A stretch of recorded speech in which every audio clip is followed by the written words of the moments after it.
Yo, what's going on there, YouTube? It's your boy Marcus Levy, Angry Ranter here for, well, a rant, actually. You know, something that we rarely do on the Angry Ranter channel anymore, since kind of swapping over to more of a gaming moniker than a vlogging channel. But, and I know the monthly updates aren't exactly everybody's, like, most favorite thing to view, but, you know, here you go. First off, just a small thing to start it off with. Liter of chocolate milk, Shoppers, $1.49. Half a liter of chocolate milk, you know, 500 ml. Half of this, $2. Fucking deal. You think I'm afraid to drink a liter of chocolate milk? I don't fucking think so. This shit's dope. But at the same time, you'd think, economically speaking, if you're having a deal on these, you should also have a deal on the smaller stuff. But hey, I ain't complaining. At least that's not what I'm here to complain about. What I'm actually here to complain about is something that I'm going to try to PG-ify just a little bit. Like, not to go overly crazy on, because I certainly agree some version of this thing needs to exist, but the version that currently exists is very subpar. And of course, what I'm talking about is the COVID restrictions. I'm starting to find out from people that right now some of the strictest COVID restrictions in the world belong to the province of Ontario. That's where I live. We have our premier, Doug Ford, of course, now world-renowned for being the guy who wants to look busy, so I'm gonna just give out a bunch of rules that no one's gonna follow because I want to make it look like I'm doing something instead of actually following the science. You know, making it so that the only people that, for the most part, we've seen in the last year plus have been friends and close family for only limited periods of time. We're at the point now where I can actually count, I could probably count on both hands, say the number of times that I've hung out with Shannon in the last, 15 months. The number of times I've seen my parents, the number of times I've seen my grandparents, which, especially if it's, my grandparents that live 2 hours away from me, it's once.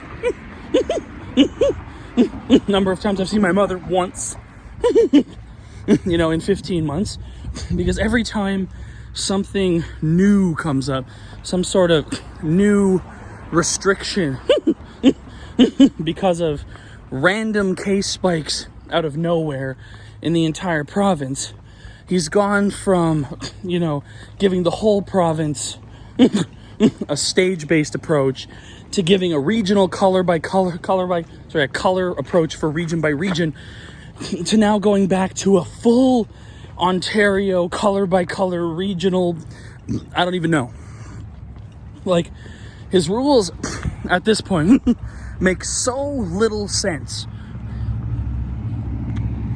that even now, when he came out with the most recent set of COVID restrictions, which included literally giving police permission to drive around and ticket anybody they caught going somewhere they had no reason to be, which of course does sound like a police state, doesn't it?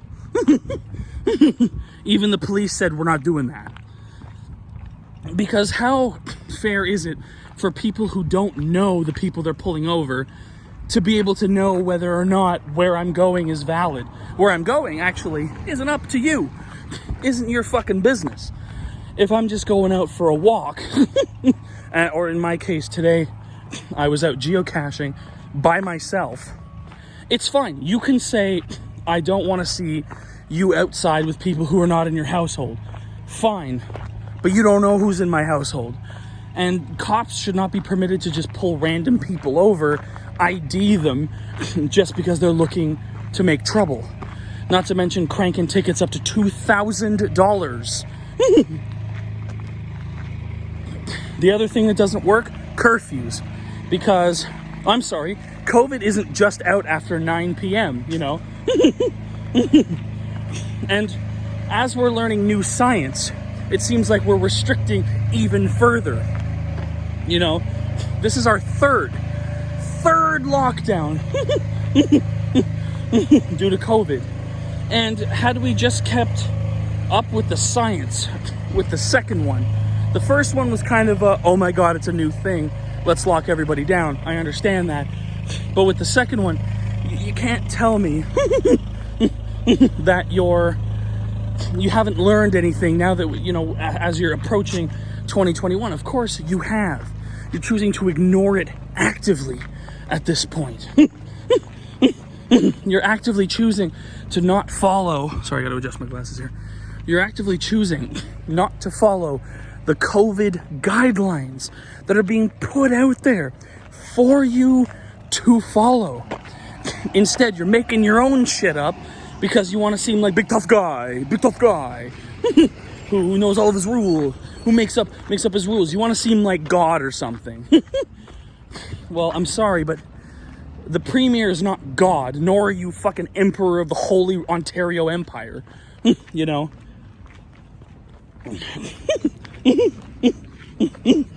The sad fact is, you know, we're still stuck with this asshole until at least June of next year. Which means we'll be into third year COVID, or potentially what I'm hoping is first year COVID recovery with him still in charge. And then because he won with an 82% majority in 2018, I did not vote for that asshole. That puts us in kind of a bit of a pickle, because his initial COVID response looked good because everybody who did more than Donald Trump looked good. But now you're starting to see other governments have an actual plan, actual things to get things up and running again and keep people safe, and yet avoid the crazy lockdowns. But yet this guy is doing nothing. None of those things. Instead, he's doing these extremely draconian measures. I'm okay being locked down with a reason. But this time it feels like a just cause. And here's the thing.